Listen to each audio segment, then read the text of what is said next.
Here's our second video from section 11.1.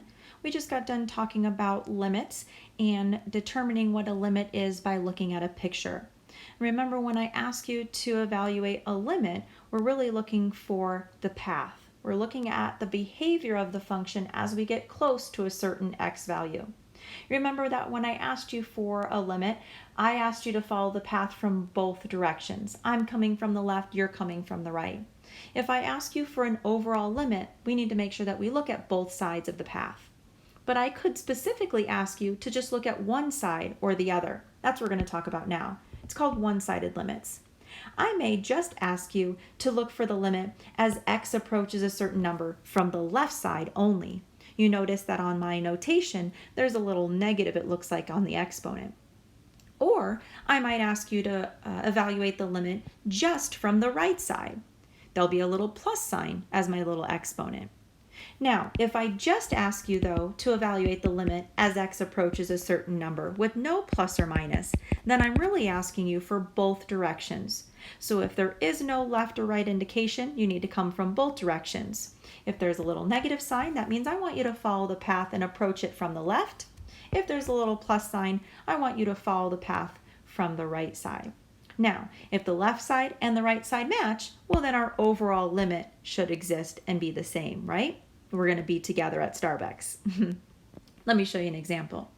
So here's a picture. It asks us a couple of different pieces. The first one says, evaluate the limit as x approaches 2 from the left of f of x. The next one says, what is the limit as x approaches 2 from the right? And the last one says, what is the limit as x approaches 2? That means from both directions. So make sure you understand what that notation means so that you can answer the question correctly. All right, let's look at A. If we want to follow the path from the left, we want to evaluate the limit as x approaches 2 from the left. That means I want to follow the path coming from the left on my function, and as I get really close to 2, where do I end up? Well, it looks like I end up there at 3. What happens, though, if I were to follow the path coming from the right of 2? So if I'm on the path, and I'm following it, and I'm approaching 2 from the right, where does it look like I end up? Remember, even though there's a hole, doesn't mean that the limit doesn't exist. Even though Starbucks is closed, doesn't mean I can't wait out front until they open. So it looks like as I'm following the path from the right, I approach y equals 0. Even though there's a hole there, I can get really close to 0. So what is the overall limit as x approaches 2? Remember, you need to come now from both directions, from the left and the right. Well, you notice we're not going to be together as we approach 2 from the left and the right side. One is way up there at 3, and the other one is way down there at 0. So we say that the overall limit as x approaches 2 does not exist because there's that big old gap. I could ask you just for a one-sided limit, or I can ask you for an overall limit. I want you to try one. Look at this picture, and I want you to finish this question. So using the picture of g of x, I want you to find all of those values if they exist. I've even added a few down at the bottom, f of 2 and f of 5, just to kind of practice a little bit.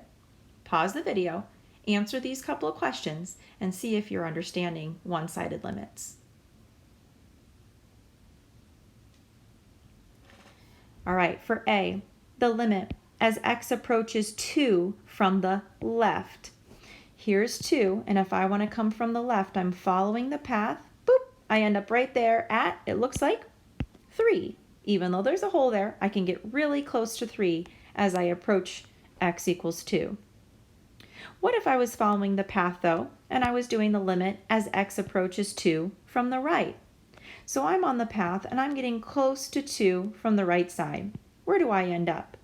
Again, even though there's a hole, I can get really close to y equals 1. So my limit is 1.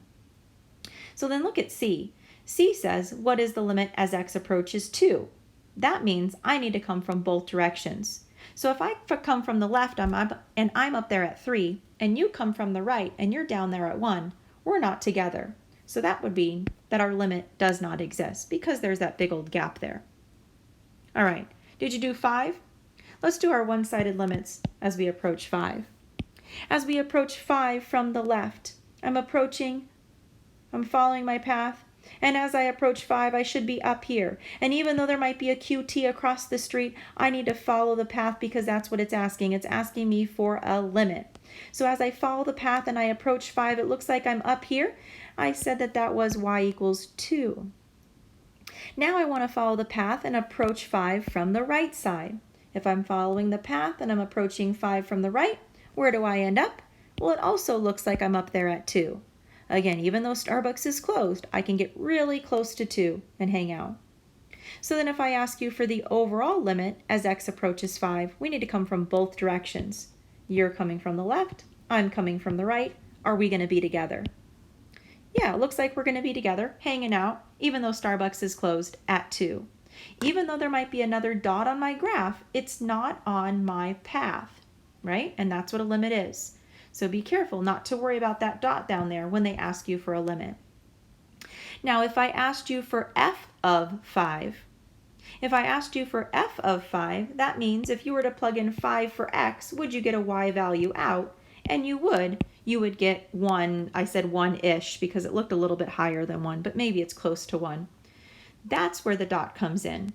But the limit has nothing to do with the dot. It has to do with following the path. So be careful with that. My other question down here was f of 2. If you plugged in 2 for x, would you get out an output or a y value? It looks like along x equals 2, there is no value. There's only open circles. So I said f of 2 doesn't exist. But a little bit different than doing limits, right? So I want you to understand that there's a difference between limits and function value. Make sure you practice all types of those. They'll have ones on your homework and on your exams.